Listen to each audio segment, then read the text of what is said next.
Hey, let's make a little video with my friend, Mr. Razzakov, who actually looks very Chinese there.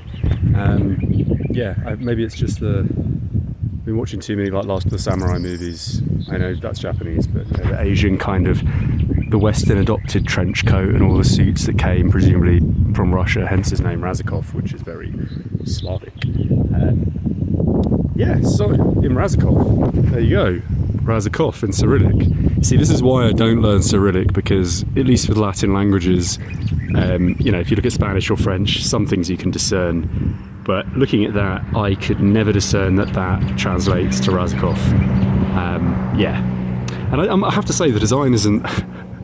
I feel like I'm naturally criticising everything, but I just feel like the design doesn't make any sense. You've got this nice little plaza, and then you've got the flags. Now, shouldn't the sign be angled at the back, and then the flag should be where the sign is, right? Because now the sign's just blocking the flags and blocking the purpose of the plaza. The plaza is to remain open. Of course, you can still have flagpoles in a scenario like that, but that doesn't make any sense. That's just classic Asia. Gold-ish. Yeah, I really like Razzakov. It's better than I expected, actually. And this scenery, which you see everywhere, just kind of grazelands, and then this is an extension of the Pamir range. This is Tajikistan over there. It's got another name, but it's an officially extension of that range. And then over here we have Uzbekistan. I find it really, really perfect, actually, because this is the kind of thing you see in Uzbekistan, actually. If you're lucky enough to see any elevation, there are no trees in Uzbekistan. They just do not exist. It's just it's like an extension of Kazakhstan, but drier. It's like a more arid version of Kazakhstan. And then on this side, it's very much Tajikistan and Kyrgyzstan. Mountain ranges, snow, even though it's bloody baking hot. And I've probably got about 10 seconds before my nose starts blistering away.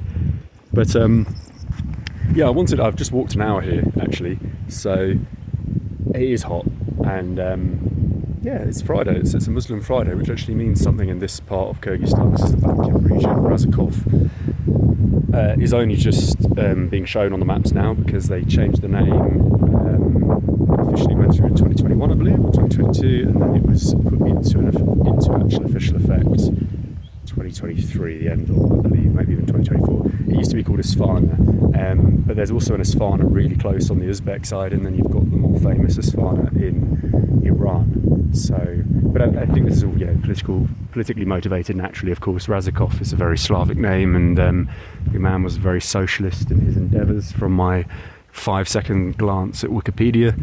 But yeah, Razzakov is awesome. It's 35,000 people.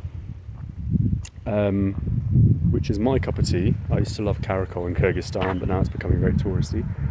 And 35k, I think it's a perfect number. Not too small, not too big. It's got everything you need. What else has happened? Just got scammed twice in the same transaction. I bought a bottle of Bajormi, which is here. If you don't know what Bajormi is like the most famous water in the former Soviet Union. It comes from the town of Bajormi in Georgia. Now, I just paid for a small loaf of bread, which in Kyrgyzstan is like 25, 2 bananas, and the cheapest ice cream in the Soviet Union, which is also the most delicious. It's like a choc ice without the chocolate. It's just white milk.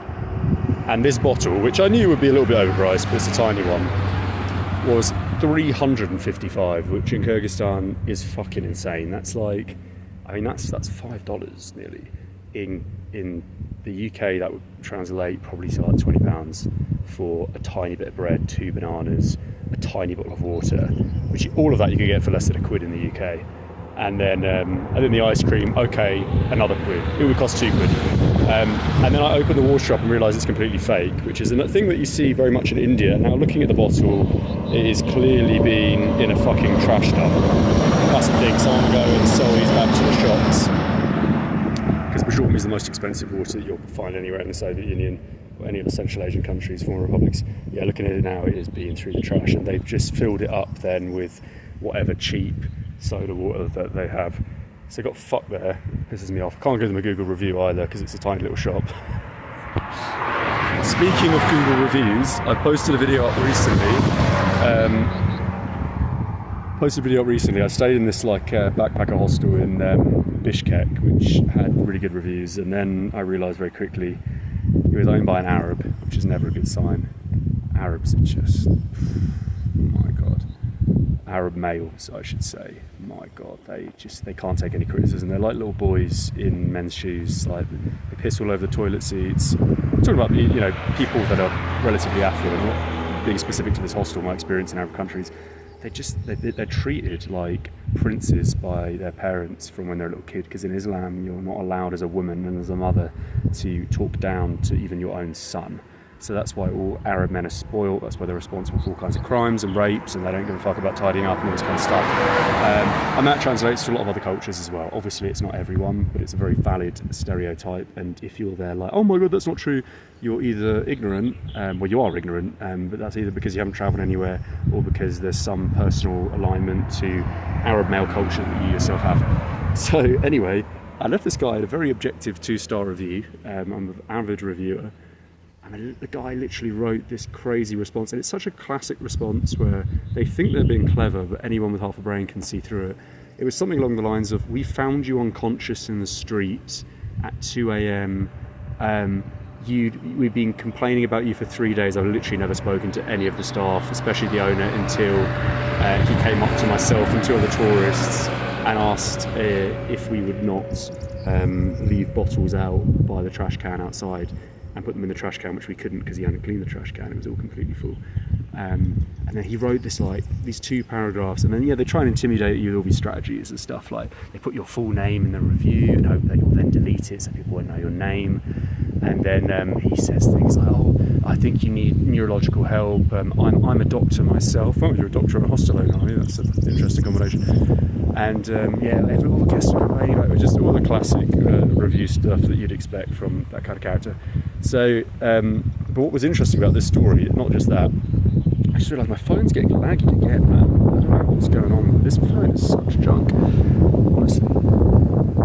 I had so many funny stories from that Bishkek trip though. I met the biggest lunatic of all time, who is the most convincing person I've met to this day, who actually convinced me temporarily until he got carried away when talking to myself and another German about his endeavours, and then it just became not believable. This guy said he slept with 47 women in 60 days on 57 of those 60 nights, which obviously just isn't even physically possible. But before this, he was telling us that on using a Telegram chat, he was smuggled through Afghanistan to Tajikistan from Pakistan. So that's 3 international borders, and what's that? 4 border checks in a box that he paid $30 for. So he was in a box for over 24 hours, he paid $30 for that. And this guy was so convincing, and he kind of fitted the bill, because you do come across mad Germans from time to time, don't get me wrong, there are crazy characters. I mean, people think my stories are crazy if you take into account, getting kidnapped by corrupt police in Bolivia, being poisoned in Egypt, all those kinds of things aren't believable for most characters. But, I'm 32 and I've travelled almost continuously now for, oh my god, nearly 15 years. Whereas this guy was 21 years old. And in addition to this, because the thing is, pathological liars, they can never stop. They're addicted to the thrill. And sometimes they take it too far. And we all clocked when he realised, telling the 47 women story, when he fucked up, you could tell in his eyes. But he's telling other stuff like, oh yeah, I've been to every country in Europe. I was like, 21, that's impressive. I mean, it's not particularly hard feat nowadays. For 21, that's watching a lot. While simultaneously he worked for a bank at 19.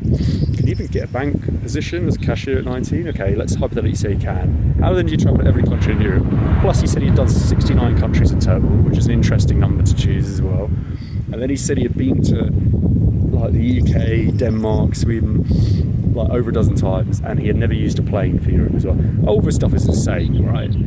But then he obviously went overboard. So whilst this was happening, I also met a legitimate individual. I don't know if I should mention their name, they might be on this channel, who very careful if you are watching what I say. But this individual was, I guess, a very well-connected person. They were on a family holiday accompanying their mother in Kyrgyzstan. He was meeting the president, which is also very unique, for a conference to do with kind of alternative homeopathic medicines, as their family produces, I think, some kind of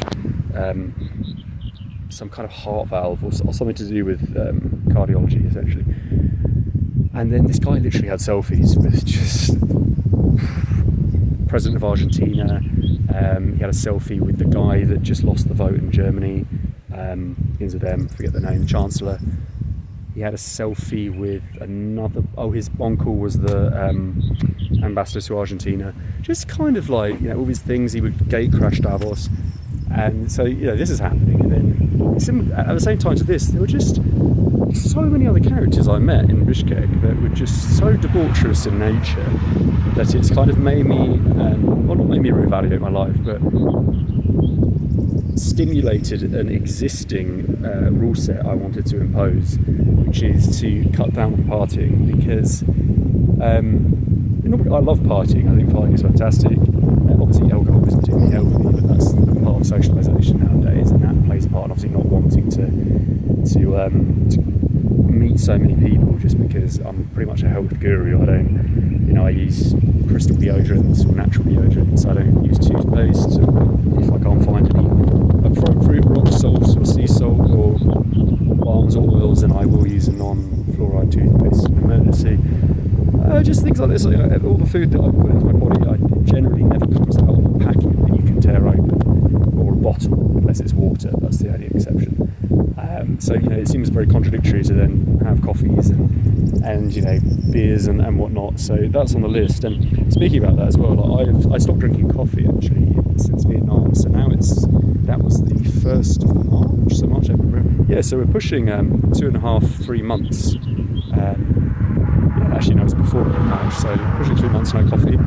Have I honestly noticed any kind of health difference? Not at all. I wasn't a massive coffee drinker anyway, but I would have a coffee at least every day, maybe 5 times a week.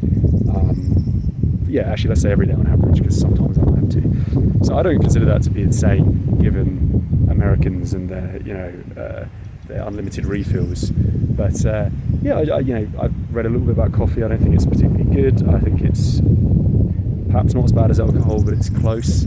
I do drink tea, and tea has more caffeine, but it's just the process of coffee. I don't like anything that's like heavily sponsored by the state.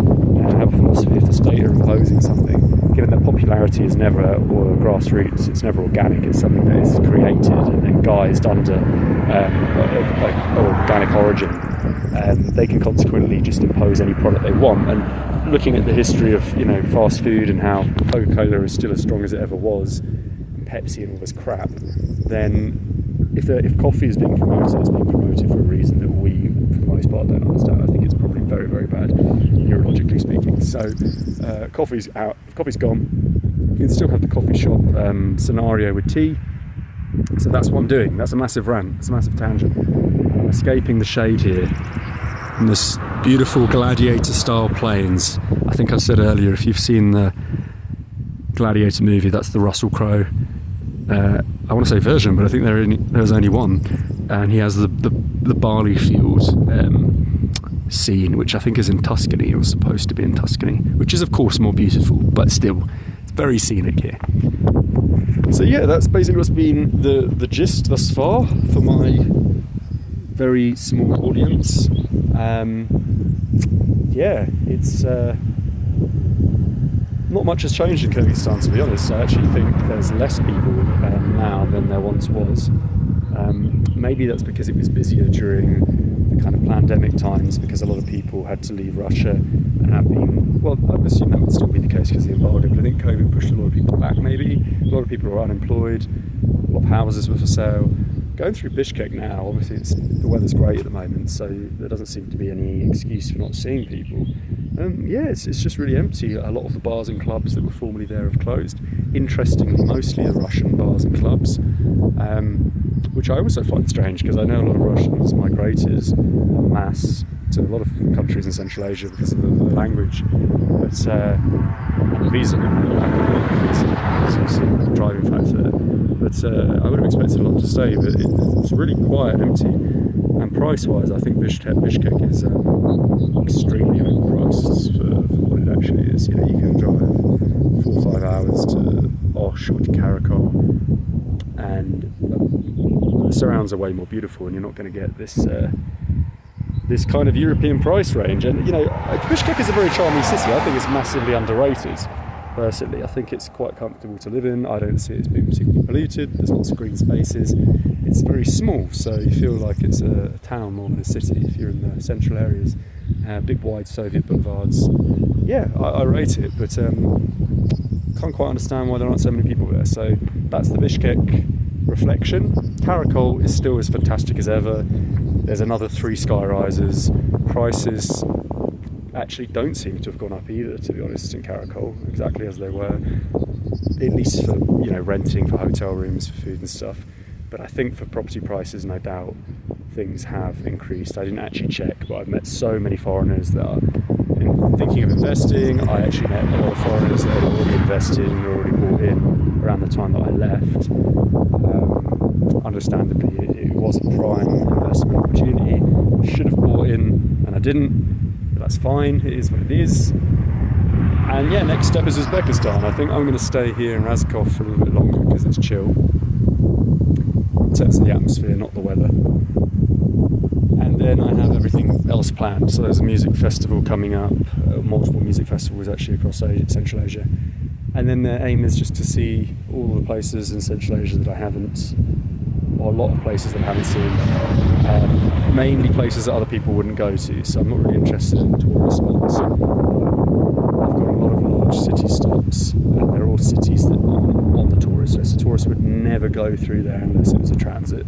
So I'm interested to kind of stop by in those for 5 or 6 nights and kind of just gauge what they're like, not as a relocation, to kind of think about relocating there, but just, yeah, it's interesting to go where other people don't. So I guess that's the gist of this vlog. It's always spontaneous. I never have a plan. I just start talking until I can't be bothered to talk anymore.